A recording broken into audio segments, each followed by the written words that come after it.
So 2002, you come home, right? 2003, you put together Body Music, your first CD, right? Yeah. And you produced most of the beats on that. Yeah. I tried my hand in beats, and I do not have the patience for it. Did someone teach you how to make it, or you just like hit the MPC? No, I used to watch Havoc, Prodigy, and Alchemist. Wow. Okay.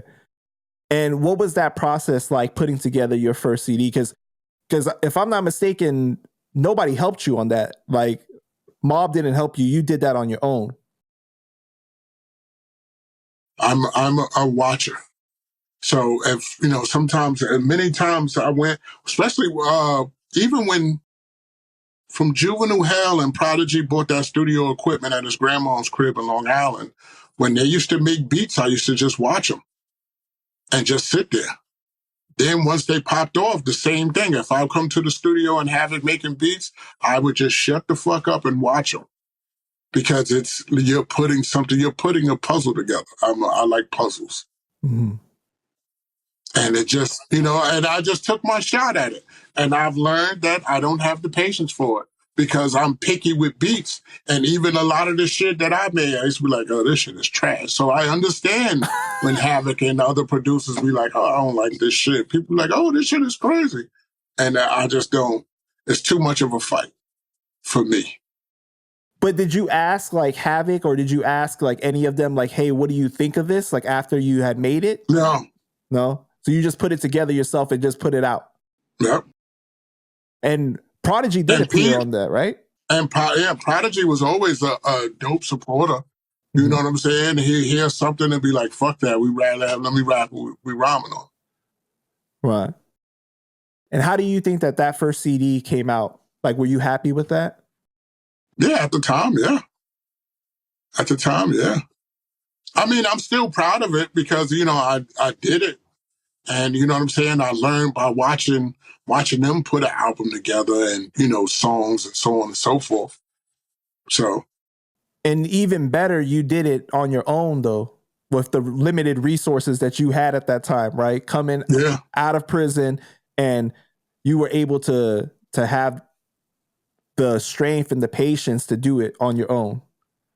Because a lot of people in that position could have been like, yo, you guys are my mans. Like, why don't you put me on? Like, how come you not helping me? I mean, you just feel like they don't owe you shit. They don't have to. Right, but a lot of people have a sense of entitlement. They don't have to. You would, because I mean, at some point, because Hav told me when I did Extortion and Can't Get Enough of It, Havoc is the one that said, yo, I don't think you should go back out of town. Wow. And my thing was, they had, all right, the dude who mastered their album name was Mario Rodriguez, right? They had a thing there where it was a 24-hour lockout. I forgot how much it was. But when I came back up at that time, I overspent money. So I needed to get a lot of stuff back. So it was just like, all right, Hav was going to do like 4 beats for me, like a demo or whatever. And I was going to pay for the 24-hour lockout and knock out those songs. And Mario was like, yo, I'll mix it for you for free. Like, I'll mix it for you. Just pay for the studio time and I'll mix it. And I was like, cool. So when, Hav was like, yeah, I don't think you should go out of town, I didn't want to, like, ask them. Right. Like, oh, you know what I'm saying? It just felt like, to me, it was like, they already got enough on their plate.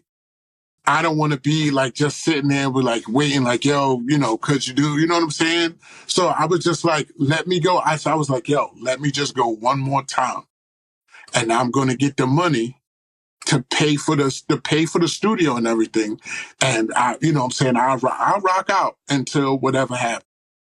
And I got locked up. Was it because that you were seeing a lot of people kind of like on their hip already, kind of being like waiting for an opportunity? No, it was just me. It was just like, that's your personal preference. You don't want to be like that. Yeah, and people just think, like, if you look at it, the stuff that they got, and this is not being educated on the like the labels and the fucking everything with that stuff, like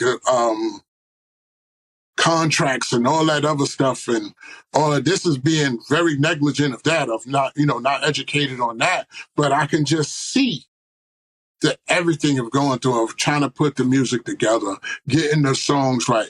Then, you know what I'm saying? Like, of course they wanted to show love.